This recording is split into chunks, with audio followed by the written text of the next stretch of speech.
I haven't done one of these in a while, and I said I'd just do a quick one.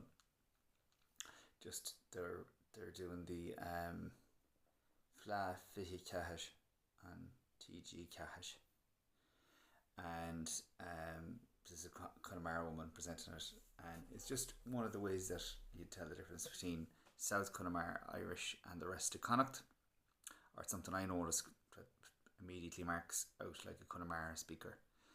And obviously most of the people you hear on Radio Guest from the West of Ireland, nearly all of them pretty much are from Connemara. But I think it's called a dental plosive, but it's this sound, ts, ts. And weirdly enough, it really reminds me of Mandarin, like ts. I don't speak that much Mandarin. All I can say is washer, Darren, and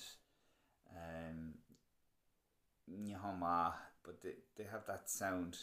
Might be Mandarin or Cantonese as well, but Sinitic languages anyway.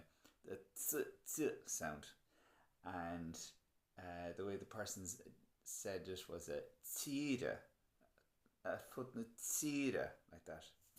And in North Mayo, like Cartaiga, to be Chisha, probably something like that. Rossport, where the York Wheel is a bit more like Donegal, it might say Chia, maybe something like that. And then the rest of Mayo will be kind of like Chida, something like that. But I just thought it was quite interesting. Cedar. Because it's actually quite hard to say for me. A footnote cedar. And you hear it as well like muits. Tom muits gullerstech or said. Tom muits gullerstech. I know in Aaron in Ishmore, they say moin. They don't say muits. They say moin. Some of them. I'm not entirely clear what the dividing line is on moin versus muj. I know in the novel Madame Lazare it's mentioned as one of the things that's different between how you would tell someone from Connemara and someone from the Aran Islands, because that's one of the plot points, not to ruin the story. And if you have a chance, please buy that book. It's excellent. It's one of the best novels I've read in any language. Not just because it's written in Irish. It's genuinely really interesting, very thoughtful, very emotive book.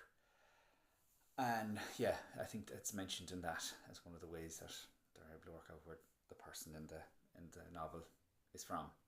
But another thing that I always like here in South Connemara and the Aran Islands is the way they say icha, or sometimes we take the last vowel off the word in Mayo, ich. Ocha, sonocha, forsostech sonocha is how I hear Connemara people kind of saying it. I'm probably doing a bad impersonation. That's not even a word.